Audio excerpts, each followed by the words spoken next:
MP TET वर्ग 3 चयन परीक्षा 2025 जो मैथ आपका 20 नंबर का आने वाला है एग्ज़ाम में, उसमें आपके 4 यूनिट हैं और पहला यूनिट है यूनिट नंबर 7।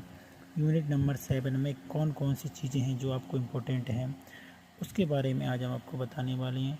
जैसे कि पहला ही टॉपिक है जिसका नाम है संख्या पद्धति। अब जो संख्या पद्धति है तो ऐसा मत सोचो कि संख्या पद्धति सिर्फ एक टॉपिक है, उसमें क्या बहुत सारे टॉपिक्स हैं। जैसे सारी संख्याओं के बारे में आपको इसमें पढ़ना पड़ेगा। प्राकृत संख्या, पूर्णांक है, परिमेय संख्या, अपरिमेय संख्या है, उसके बाद आपका रियल नंबर है, तो वो वास्तविक संख्या उनके बारे में जानकारी। फिर दशमलव संख्याएँ और फिर भिन्न पढ़नी है, भिन्न का दशमलव प्रसार पढ़ना है।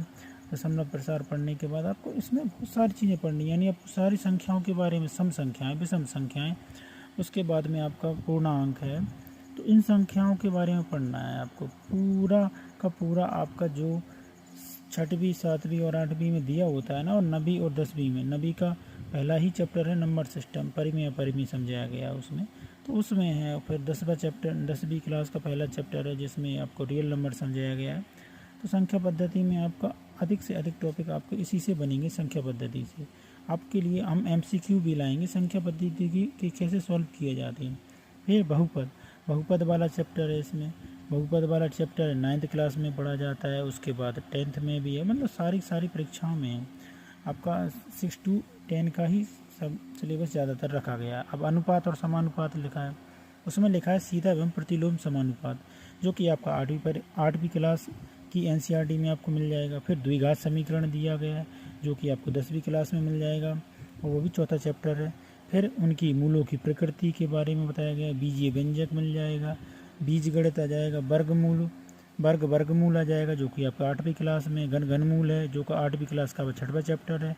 उसी प्रकार से घातांक करणी किस प्रकार से काम करती हैं वास्तविक संख्याओं के लिए, ये आपके लिए समझाएगा, ये भी आपका 9th क्लास में से आ जाएगा। फिर आपका LCM और HCF इसके क्वेश्चंस भी बनेंगे, भिन्न के और 2-4 में रैखिक समीकरण और उनके आलेख बनाना भी आना चाहिए आपको, जो कि आपको 10वीं क्लास के 3रे चैप्टर में आपको मिल जाएगा। तो इसी प्रकार के अगर आपको मैथ अच्छा करना है तो हम बिल्कुल अच्छे से करा देंगे। आपका यूनिट नंबर 8 में है ज्यामिति और निर्देशांक ज्यामिति, ये 2 चैप्टर पूछे जाएंगे। उसके बाद आपका 9th यूनिट नंबर 9 में आपका मेंसुरेशन यानी चित्रमिति के बारे में पूछा गया है। और यूनिट नंबर 10 में आप स्टैटिस्टिक्स यानी सांख्यिकी, प्रायिकता, और साथ ही साथ में जो कि गणित का मध्य स्थान रखती है जिसका नाम है त्रिकोणमिति, वो भी आपसे पूछी जाएगी। तो ये आपका रहा गणित का सिलेबस और आगे हम MCQ भी लाएंगे।